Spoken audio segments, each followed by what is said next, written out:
Why do humans believe in something like a god? Because we can, and it's beautiful, because it's something to think about that gives meaning to life. There's no more greater exercise of consciousness than to pursue God and to think on transcendent values upon which to hinge morality and give life meaning.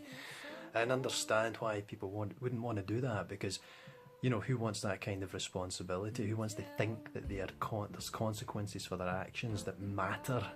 That's a lot of responsibility, and goodness knows it's been mishandled, but I'm willing to do it. I'm willing to fail God just to pursue Him, just to know God, because that's worthwhile, because that's meaningful, and the alternative is not. That's one of the questions I've been answering recently on this science, philosophy and psychology discussion board, which is really just a big nonsense full of drivel, but I've decided to lend some time to it because I just, you know, you're in one of those moods where you want to sharpen your iron. I want to sharpen my iron. Maybe I pronounced ironing. I want to sharpen my ironing. Yeah, I'll tell you, it takes courage to believe in God. There's nothing edgy and maverick about being an atheist. It's a lot more ballsy to believe in God and to think, my goodness, am I doing it? Am I doing it right? Someone else offers a critique or an analysis on Friedrich Nietzsche and talks about this, you know, death of God and how it turns people into the explicit atheist, which involves a lot of courage. Does it? Is that some new thing? This courage of, how am I going to navigate this world now that I need to come up with my own convictions? It's not like believing in God gives you this, you know, quickening experience where you're suddenly zapped with 1,000 bolts of lightning and then you're just uploaded with this transcendent perspective that just gears you into knowing the exact moves you need to make in every single circumstance. No, it's perilous. It means that there's consequences for your actions, and suddenly there's this internal dialogue, there's this wondering if what I'm doing is right. Is this the right way to handle this situation? There's this deep analysis that makes you think about your actions, makes you think about your motivations, not just the actions themselves, but the thoughts that go into those actions, and there's not a lot of that going on today. There's a lot of just mindless droning going on, people just accepting the trends of the times and not thinking. There's a lot of people not thinking. That's what I'm seeing in these boards as well. They're just puppeting and parroting things. I mean, I puppet and parrot things too, but I try and make them meaningful things, you know. I mean, it's very obvious the people I've been listening to, and you can hear some of the things I say and be like, oh, I've heard such and so say that, and you'll recognise that such and so is usually a person of some repute.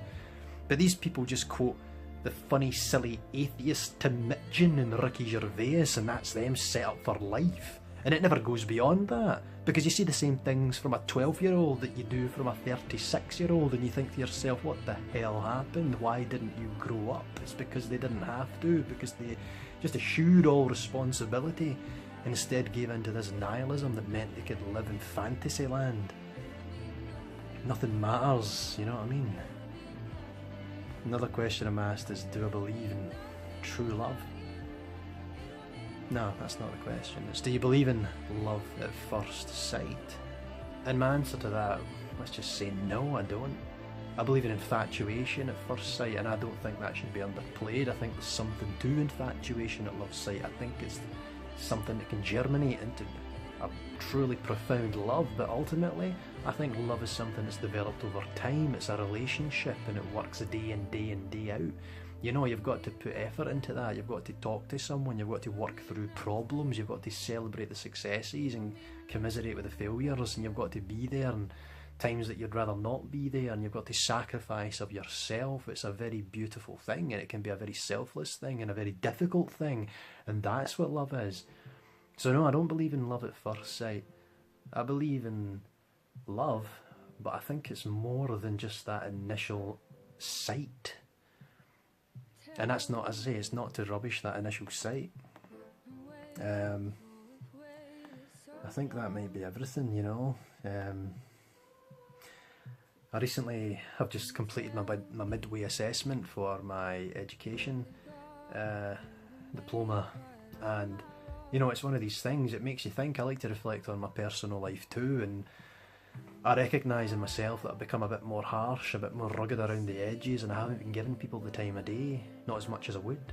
You know, I sometimes walk past people in the street begging for money with a sense of contempt. I don't have money to give you. You know, I've just had my funding cancelled. Yeah, I just got a letter through the mail saying I was no longer in attendance at my course and that my funding has been cut. And I'm like, what the hell happened here? And I'm contacting the people leading the course, and I'm like, did you just throw me off the course without any word? And they're saying no. So I contact the funding agency, and they tell me, oh, you've applied for postgraduate funding for your postgraduate course. You weren't supposed to do that. You were supposed to apply for undergraduate funding for your postgraduate course. And I'm like, well, damn, how smooth is this transition going to be? And not very. I've got to do all the paperwork in my end, and what they thought would be prudent would be to tell me that I'd been kicked off my course and just to cancel my funding.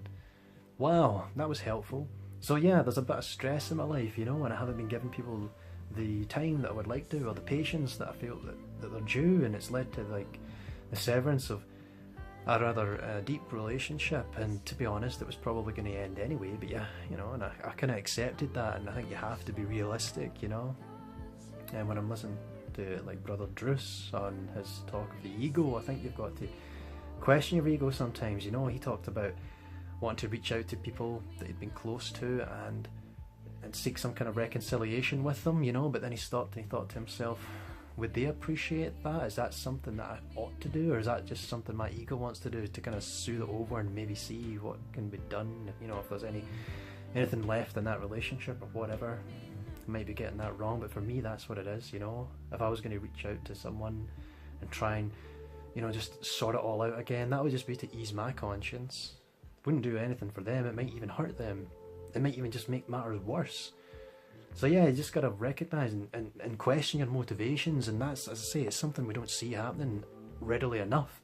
It's something that's just given up on today. Just a bunch of people going through it all, just going through the motions. And that's why when I look at these atheists and they're telling themselves, oh, you know, people who believe in God, they're so narrow-minded. Narrow-minded. That is the definition of the modern atheist. They are the most narrow-minded person you could come across. They are the people that would be gathered in the town square for a witch burning 500 years ago. And I'm not stupid enough to say, oh, maybe I wouldn't, you know, there's no way I would do that. Yeah, maybe I would be in that mob too. But you know what? I've questioned my convictions. I've wrenched my soul. I've raked myself over the coals. I've sacrificed upward mobility in the Orthodox Church by being vocal about my beliefs. And you know, at Christmas time I was standing outside the church handing out Christmas cards. Little did the church know I'd been putting in them things about the absurdity of the Trinitarian conceptualization of God in a very smart way, but where, you know, you wouldn't think, but it would, you know, it would come across quite clearly if you had any sense. Yeah, I mean, I don't care, because the truth is more important to me. And it's not to... It's just important that people know that. It's important that people know that it's worth sacrifice and whatever little self-gain you think you might make in this world to pursue the truth. You know, I mean, a lot of people would be so shy to say, you know, I believe in God, because their friends are all atheists now, and they'll be like, what, you believe in God? That's derpish. You just got to come out and say, actually, it's something worth meditating on. You know, I like to give people the raw materials that they can use. You know, like someone who's a strict materialist won't be able to come to me in theological terms, so I'll put to them a certain idea like this, you know. If the consequences of the processes that brought the Big Bang into existence resulted in this space-time in which the human mind formed, you know, this idea of the universe becoming conscious of itself, if that happened in this closed system that is the universe, then couldn't it be that something a bit more sophisticated than a human mind existed outside of the natural universe, you know, because by virtue of logic, the things that brought the universe into existence were not in the universe, because the universe was a consequence of those forces, and they exist outside of time. So if the human mind is something that can happen in space-time, then those more transcendental things that brought the universe into being, well, couldn't they be seen as more profound than more sentient than a human mind? You know what I was getting at? Isn't there something there? And many an atheist will stop and think about that and think, well, actually, I could see that. You know, and you can have a dialogue then. But it's difficult. It's difficult to get to that point. It's difficult to get people to think and to want to speak in terms that, you know, they just think is too unfashionable, and you have people reaching out, you know, to, I don't know, any length just to shut off that kind of thinking and to go any deeper than the day-to-day. But man, I hate the day-to-day. It's certainly been grinding me down a little bit. But I do it, you know, I do this course just so that I can get to a point where impacting people positively, and I think I've been doing that in the classroom. I mean, for all that I've been maybe a little cold and distant to people that I probably shouldn't be, the children in the classroom have been getting, well, I believe a good going of education out of me, you know, and I try my best to put in the most effort there and actually feel something for those kids. One of the kids recently told me that he was a good artist, at least that's what his dad told him, that he was a good artist, like his mum. And he looked up at me and he told me that his mum had passed away while giving birth to him. And he had another ailment, you know, other than this broken-heartedness, you know, this, or maybe he didn't even have this sense of broken-heartedness, but he'll certainly experience that in his life if he hasn't already. You know, that not knowing your mother, this wee boy. I mean, I thought to myself, that's the hardest thing. And I had to ask him his name, and I prayed for him that night, and it made me think, I wish I was a more righteous man, just so that prayer could be heard. You know, if it says in the Bible that the prayers of a righteous man are a powerful thing, and just looking at this wee boy and feeling this much love for him and thinking to myself, I wish I was more righteous, so that my prayers meant more, so that they were more significant or louder or whatever. And that's just a simple way of thinking about it. I don't know how that all works, but that's a good way to think. Yeah, that's a good way to be, to think, I wish I was a better person. I wish I conducted myself better in this world for the sake of someone like that, because the consequences of me acting better, you know, in my sphere of influence, that could really work wonders in this world. Particularly as someone, you know, ministering over the education of young children, I have to conduct myself better. And we should all be thinking about that. Anyways, I've just been busy and I haven't been putting many videos up, and I appreciate the recent little surge in subscribers, and I hope you stick around. Hopefully I'll be doing something like this with better camera and better editing and all the rest of it, you know, every weekend or so. Just giving some thoughts and insights where I have them and when I can. All the best and God bless.